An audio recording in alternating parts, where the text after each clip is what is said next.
दोस्तों, क्या आपको रोज कमजोरी, चक्कर आना, सांस फूलना या चेहरे पर सफेदी लग रही है? लोग सोचते हैं बस थकान है, लेकिन असल में ये हो सकता है एक साइलेंट बीमारी जिसका नाम है एनीमिया। और आज के टाइम में हर दूसरे इंसान को ये प्रॉब्लम हो रही है, लेकिन लोग इसको इग्नोर कर देते हैं। मैं हूं डॉक्टर जीशान और इस वीडियो में मैं आपको एनीमिया के सिम्टम्स, कॉजेज, टेस्ट, प्रिवेंशन बताने वाला हूं एकदम आसान शब्दों में। एनीमिया क्या है, पहले इसको समझेंगे। एनीमिया एक ऐसी कंडीशन है जिसमें बॉडी में ब्लड के अंदर रेड ब्लड सेल, जिसको आरबीसी बोलते हैं, या हीमोग्लोबिन कम हो जाती है। और जब हीमोग्लोबिन कम हो जाती है तो ऑक्सीजन पूरे बॉडी तक सही से नहीं पहुंच पाता है, इसलिए कमजोरी और थकान लगने लगती है। इसके साथ साथ और भी कई सारे सिम्टम्स दिखाई देने लगते हैं जब ये प्रॉब्लम होती है। तो बात करेंगे सिम्टम्स की कि क्या क्या लक्षण दिखाई देते हैं जब एनीमिया होता है। सबसे पहले हमेशा थकान और कमजोरी लगी रहती है। इसके अलावा चक्कर आता है और कभी कभी बेहोशी भी हो जाती है। सांस फूलती है थोड़ा सा भी काम करने पर, जैसे अगर सीढ़ी चढ़ लिया या थोड़ा चल फिर लिया तो सांस फूलने लगती है। चेहरे और हाथों पैरों में सफेदी हो जाती है या पीला पड़ने लगता है। हार्ट बीट तेज हो जाती है, बाल झड़ने लगते हैं, नाखून पतले हो जाते हैं और टूटने लगते हैं। तो बात करेंगे कॉजेज की कि इसके क्या कारण होते हैं। आयरन डिफिशियंसी सबसे कॉमन रीजन होता है इसका। खाने में अगर आयरन की कमी होगी या आप जो खाना खा रहे हैं उसमें आयरन प्रॉपर मात्रा में बॉडी में नहीं पहुंचेगा तो ये प्रॉब्लम हो सकती है, जो सबसे मेन रीजन होता है। इसके अलावा विटामिन B12 और फॉलिक एसिड की डिफिशियंसी, अगर विटामिन B12 और फॉलिक एसिड की कमी होगी बॉडी में तब भी ये प्रॉब्लम हो सकती है। इसके अलावा खून का लॉस, जैसे कि वुमेन्स में पीरियड ज्यादा होना या फिर इंजरी हो जाना या सर्जरी के दौरान अगर ज्यादा ब्लड लॉस हो गया है तब भी ये प्रॉब्लम हो सकती है। इसके अलावा कुछ और कारण भी हैं, जैसे कि क्रोनिक डिजीज, किसी को किडनी डिजीज हो गई है, कैंसर हो गया है या कोई अदर इन्फेक्शन हो गया है जिसमें ब्लड लॉस हो गया है या फिर ब्लड बन नहीं रहा है बॉडी में, तो ये सारे भी कारण हो सकते हैं।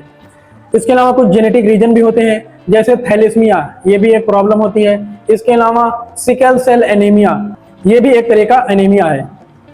तो इन सभी वजहों के कारण ये बीमारी बनती है। तो बात करेंगे टेस्ट की कि कौन सा टेस्ट करवाते हैं एनीमिया को आइडेंटिफाई करने के लिए। जो सबसे कॉमन टेस्ट है वो है CBC test, complete blood count.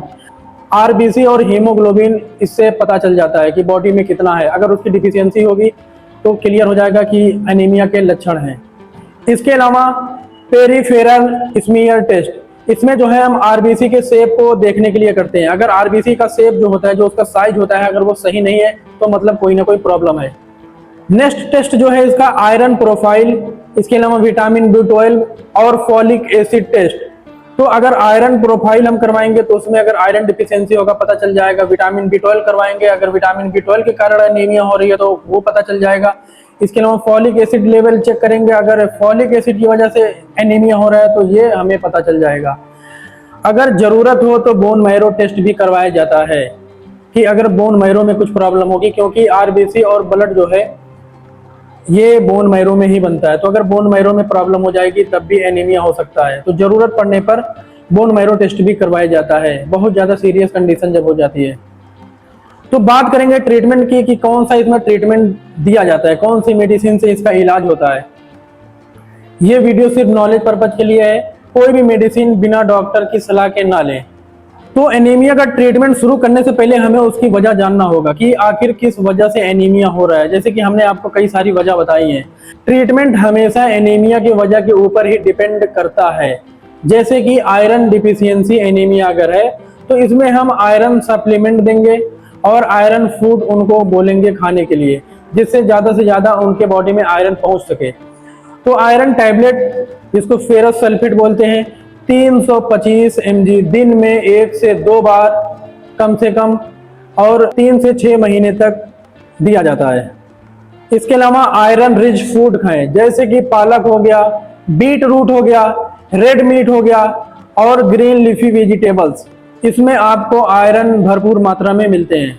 दूसरा ट्रीटमेंट है विटामिन B12 डिफिशियंसी का। अगर विटामिन B12 डिफिशियंसी के कारण एनीमिया हो रही है तब हम उस पेशेंट को विटामिन B12 टैबलेट या इंजेक्शन देंगे, जिसको साइनोकोबालामिन बोलते हैं। 1000 mcg इंजेक्शन वीकली दिया जाएगा 4 से 6 हफ्तों के लिए, और उसके बाद मंथली दिया जाएगा। शुरुआत में हफ्ते हफ्ते में लगेगा, उसके बाद मंथली लगेगा, और हम इसका टेस्ट भी करवाते रहेंगे। अगर नॉर्मल हो गया है तो उसके बाद बंद कर देंगे। इसके अलावा नेक्स्ट ट्रीटमेंट जो इसमें दिया जाता है वो है फॉलिक एसिड डिफिशियंसी। अगर फॉलिक एसिड डिफिशियंसी के कारण एनीमिया हुआ है तब हम फॉलिक एसिड की टैबलेट देंगे, 5 mg की डेली एक टैबलेट 4 से 6 हफ्तों के लिए। ट्रीटमेंट देने से पहले हमें यह जानना बहुत ज्यादा जरूरी है कि हम पेशेंट को किस वजह से एनीमिया हो रहा है। अगर आयरन की वजह से हुआ है तो आयरन सप्लीमेंट ही देंगे, अगर B12 की डिफिशियंसी की वजह से हुआ है तो B12 देंगे, अगर फॉलिक एसिड की वजह से हुआ है तो फॉलिक एसिड देंगे।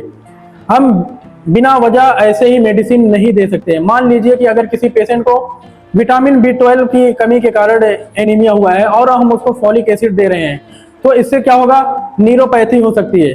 न्यूरोपैथी क्या होता है, इसमें जो है नर्व जो है वो डैमेज हो सकती है। इसलिए बिना वजह कोई भी मेडिसिन नहीं देना है जब तक कि टेस्ट में क्लियर ना हो जाए कि किसकी वजह से ये प्रॉब्लम हो रही है। इसके अलावा सीवियर केसेस की बात करेंगे कि अगर मान लीजिए बहुत ज्यादा सीरियस कंडीशन हो गई है तब क्या करेंगे। अगर हीमोग्लोबिन बहुत ज्यादा लो हो जाए, अगर 6 mg पर डेसीलीटर से कम आपकी हीमोग्लोबिन हो गई है, तब आपको ब्लड ट्रांसफ्यूजन की जरूरत पड़ेगी। बात करेंगे प्रिवेंशन की कि एनीमिया से कैसे बचाव किया जाए। तो सबसे पहले इसमें हमें ध्यान देना होगा, डाइट में आयरन रिच फूड खाएं जिससे हमें भरपूर मात्रा में आयरन मिल सके। इसके अलावा विटामिन सी फ्रूट जैसे ऑरेंज हो गया, लेमन हो गया, ये क्या करता है, ये आयरन के एब्जॉर्प्शन को बढ़ा देता है, आपके बॉडी में ज्यादा से ज्यादा आयरन एब्जॉर्ब हो पाए। इसके अलावा एक चीज का ध्यान देना है, चाय और कॉफी का सेवन खाना खाने के बाद ना करें या बिल्कुल ही अवॉइड करें, क्योंकि ये आयरन के एब्जॉर्प्शन को रोक देता है। तो खाना खाने के बाद कभी भी चाय और कॉफी का सेवन ना करें। इसके अलावा रेगुलर हेल्थ चेकअप करवाते रहें, स्पेशली वुमेन्स और प्रेग्नेंट लेडीज को टाइमली प्रॉपरली ब्लड चेकअप करवाते रहना चाहिए, क्योंकि ये प्रॉब्लम ज्यादातर वुमेन्स में देखने को मिलती है।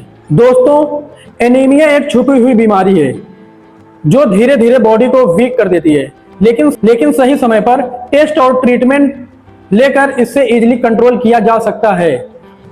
अगर आपको ये वीडियो हेल्पफुल लगा हो तो लाइक करें, शेयर करें और सब्सक्राइब जरूर करें। और अगर आप किसी और हेल्थ प्रॉब्लम के बारे में वीडियो चाहते हैं या आपका कोई डाउट है, कोई क्वेश्चन है, तो कमेंट बॉक्स में हमें लिखकर जरूर बताएं। धन्यवाद।